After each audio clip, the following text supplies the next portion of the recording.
Hi there, I'm Will Ferrell, one of the greatest actors in the world.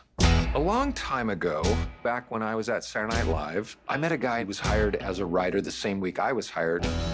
He wrote a bunch of sketches for me and eventually became the head writer of SNL. And over the years, he became one of my closest friends. And then one day, I got this email. Hey, Will, something I need you to know. I'll be transitioning to live as a woman. I don't doubt that Will is my friend, but I'm not Andrew Steele anymore. It was just, whoa. I love this country so much, I just don't know if it loves me back right now.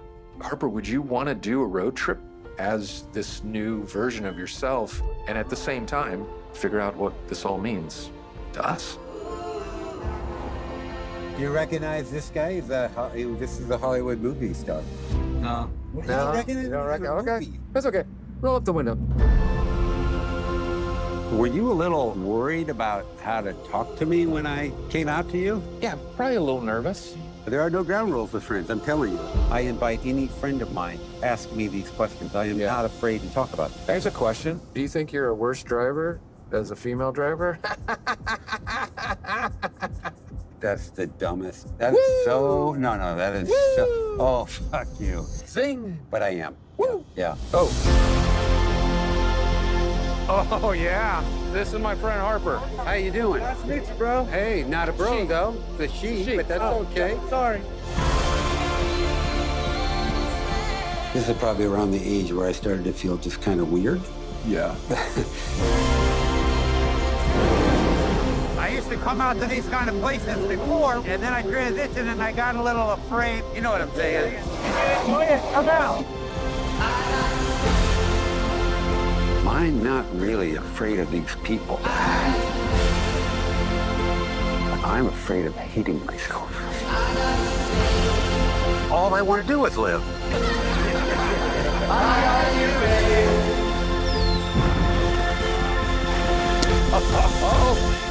Oh, Dunkin' Donuts. No. We've not done one fun thing. Name one fun thing we've done.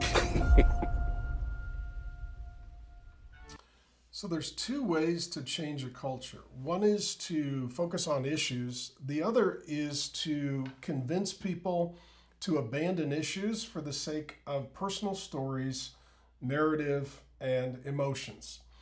And there's something compassionate in every functioning human being that says if someone seems to be hurting or marginalized or outcast, we need to do all we can to extend compassion and empathy toward them.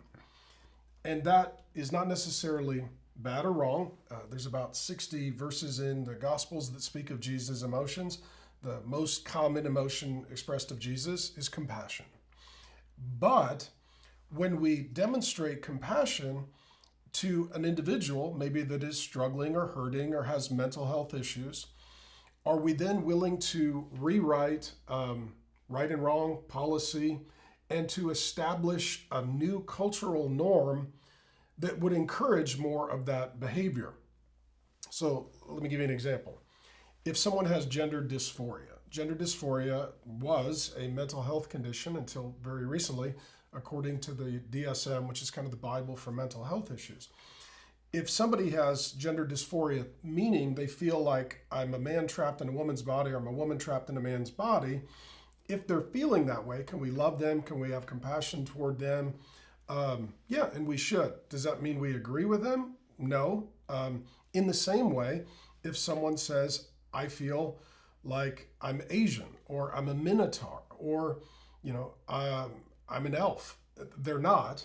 They're not dealing with reality. We can have compassion toward them. We can love them. We can be kind toward them.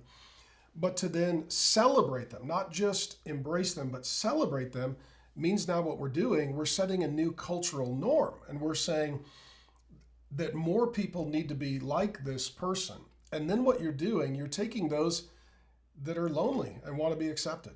You're taking those who want to be affirmed. You're taking those who maybe have their own mental health issues, and you're encouraging them to adopt an identity that will get them compassion or empathy or inclusion in a group or maybe even some sort of financial remuneration.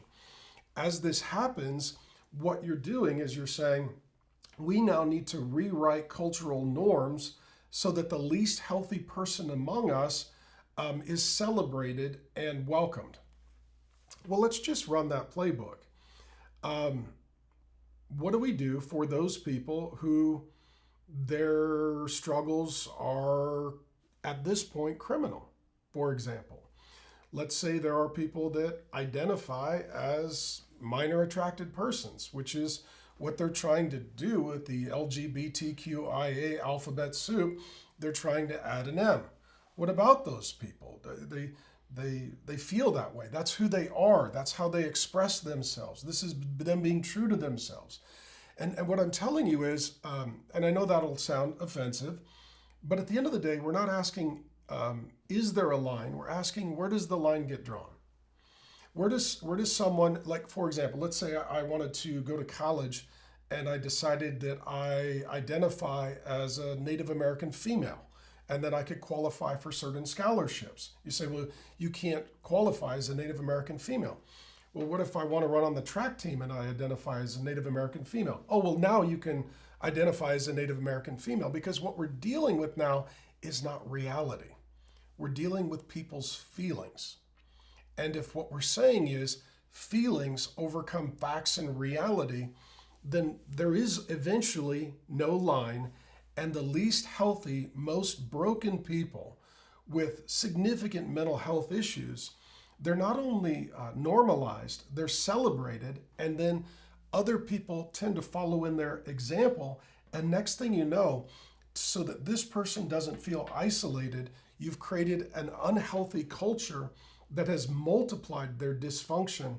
And the result is, if everyone does that, the human race ceases to exist, because we're not heterosexual, married, and procreating. And that's exactly why the birth rate in America is right now at catastrophic levels.